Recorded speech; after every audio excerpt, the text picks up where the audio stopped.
कुछ patients hair transplant करवाना regret करते हैं।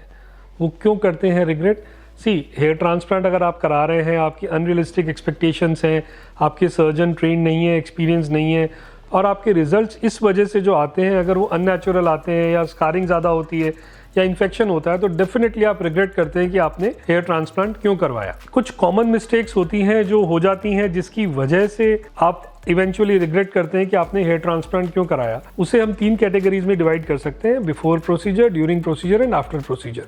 अगर हम बिफोर प्रोसीजर फैक्टर्स की बात करें तो सबसे इंपॉर्टेंट है कि आपने किस सर्जन को चूज़ किया है, वो कितने एक्सपीरियंस्ड हैं और कितना रेगुलरली हेयर ट्रांसप्लांट करते हैं। देन आपने अपना हेयर ट्रांसप्लांट का रिसर्च कितना कंप्लीट किया है। देखिए, ये एक एब्सोल्युटली इलेक्टिव प्रोसीजर है, तो इट्स ऑलवेज एडवाइजेबल कि एक प्रॉपर रिसर्च करके ही आप अपने डॉक्टर के पास जाएं, जिससे कि आपको रिजल्ट जो है वो बेस्ट मिल सके। Then unrealistic expectations. देखिए, आपको ये समझना पड़ेगा कि हेयर ट्रांसप्लांट आपको क्या रिजल्ट देते हैं। अगर आपकी एक्सपेक्टेशंस रियलिस्टिक हैं, तो जब आपके रिजल्ट आते हैं, नॉर्मल नेचुरल लुकिंग हेयर होते हैं, तो जो आपका डिससेटिस्फेक्शन लेवल होता है वो थोड़ा कम होता है। लेकिन हाँ, अगर आप कुछ अनरियलिस्टिक एक्सपेक्टेशंस लेके हेयर ट्रांसप्लांट करवा रहे हैं, तो डेफिनेटली जब आपका रिजल्ट आएगा तो आपको लगेगा, आप डिससेटिस्फाइड रहेंगे और आप रिग्रेट करेंगे कि आपने हेयर ट्रांसप्लांट क्यों कराया। इसके अलावा आपको ये भी समझना पड़ेगा कि हेयर ट्रांसप्लांट एक सर्जिकल प्रोसीजर है और इसकी कुछ लिमिटेशंस हैं। स्पेशली अगर आपका डोनर एरिया अच्छा नहीं है या आपका एरिया ऑफ बॉल्डनेस बहुत ज़्यादा है, तो जो रिजल्ट्स आते हैं वो थोड़ा सा कॉम्प्रोमाइज्ड आते हैं, बहुत ज़्यादा अच्छे नहीं आते हैं। सो आपको ये भी समझना पड़ेगा कि अगर वो लिमिटेशंस के अंदर आपका हेयर ट्रांसप्लांट हो रहा है तो रिजल्ट्स डेफिनेटली बेटर आएंगे। लेकिन अगर उन लिमिट्स को अपन स्ट्रेच करने की कोशिश करेंगे, आप या आपके ऑपरेटिंग सर्जन, तो डेफिनेटली जो रिजल्ट्स है उसमें स्कारिंग ज़्यादा होगी, इन्फेक्शन के चांसेस बढ़ेंगे और अननेचुरल रिजल्ट्स आते हैं। देन एक बहुत इंपॉर्टेंट आस्पेक्ट है जो आपके लिए ज़रूरी है आपके during pre operative consultation and evaluation,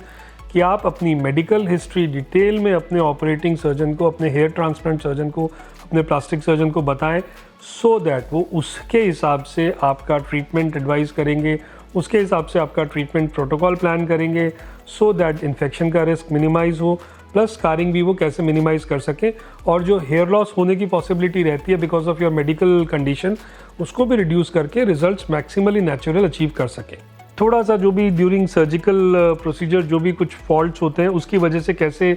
कुछ अननेचुरल रिजल्ट्स आते हैं या स्कारिंग या इन्फेक्शन होता है, जो आपको अल्टीमेटली रिग्रेट करना पड़ता है कि हेयर ट्रांसप्लांट आपने क्यों करवाया। जो सर्जन है वो एक्सपीरियंस नहीं है, उन्होंने जिस टेक्निक से किया है वो एक तरह से प्रॉपरली नहीं किया है उन्होंने प्रोसीजर, तो डेफिनेटली आप रिग्रेट कर सकते हैं। देन अगर जो हेयर ट्रांसप्लांट किया है वो अनक्वालिफाइड पर्सन ने किया है, नॉन डॉक्टर ने किया है, टेक्नीशियंस ने किया है, तो जो डोनर एरिया उसमें ओवर हार्वेस्टिंग अगर उन्होंने कर दी है, तो जो डोनर एरिया आपका वो स्पार्स हो जाएगा, वहाँ बाल कम हो जाएंगे, स्कारिंग ज़्यादा दिखेगी, वो भी आपको एक अननेचुरल लुक देगा। इसी में अगर हम ऐड करें नेक्स्ट, तो डेफिनेटली अगर आपके जो ट्रीटिंग डॉक्टर है या ट्रीटिंग जो आपके एक तरह से पर्सनल है, अगर वो क्वालिफाइड नहीं है, उन्हें प्रॉपर एस्थेटिक सेंस नहीं है, तो वो हेयरलाइन डिज़ाइन की जिस तरह से प्लानिंग करेंगे, उसके अननेचुरल होने के, प्रॉपर एक तरह से नोटिसेबल होने के चांसेस बहुत ज़्यादा बढ़ जाएंगे। सो ये अगर एरर इन प्लानिंग को आप हटाना चाहते हैं, तो डेफिनेटली आपको देखना पड़ेगा कि आपके जो प्लास्टिक सर्जन है वो रेगुलरली हेयर ट्रांसप्लांट करते हों और एक्सपीरियंस प्लास्टिक सर्जन हो। देन अगर हम सर्जिकल टेक्निक की बात करें, तो ड्यूरिंग द प्रोसेस अगर प्रॉपर तरीके से बाल नहीं निकाले गए या प्रॉपर तरीके से स्ट्रिप नहीं क्लोज किया गया या प्रॉपर तरीके से हेयर नहीं इंसर्ट किए गए प्रॉपर डायरेक्शन, डिस्ट्रीब्यूशन, एंगुलेशन के साथ,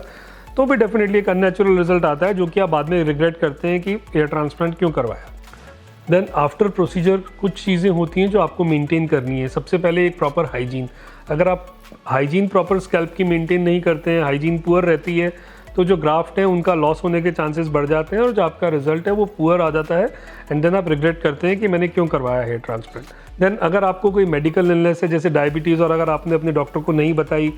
और वो प्रॉपर ड्यू प्रिकॉशंस नहीं ले पाए उसके अंदर, तो जो स्किन है आपकी स्कैल्प की जहाँ पे हेयर ट्रांसप्लांट हुआ है, वहाँ पे इन्फेक्शन के चांसेस बढ़ जाते हैं, नेक्रोसिस के चांसेस बढ़ जाते हैं, और जब ये एरिया हील करता है तो वो वहाँ पे एक्सेसिव स्कारिंग होती है और वहाँ पे हेयर भी नहीं होते हैं, और वो अलग से एक पैच दिखाई देता है स्कैल्प में,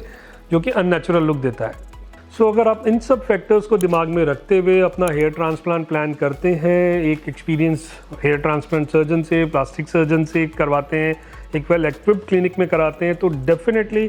जो चांसेस हैं कि आप अपना कराया हुआ हेयर ट्रांसप्लांट रिग्रेट करेंगे बिकॉज ऑफ अननेचुरल रिजल्ट या स्कारिंग या इन्फेक्शन, वो बहुत कम हो जाते हैं।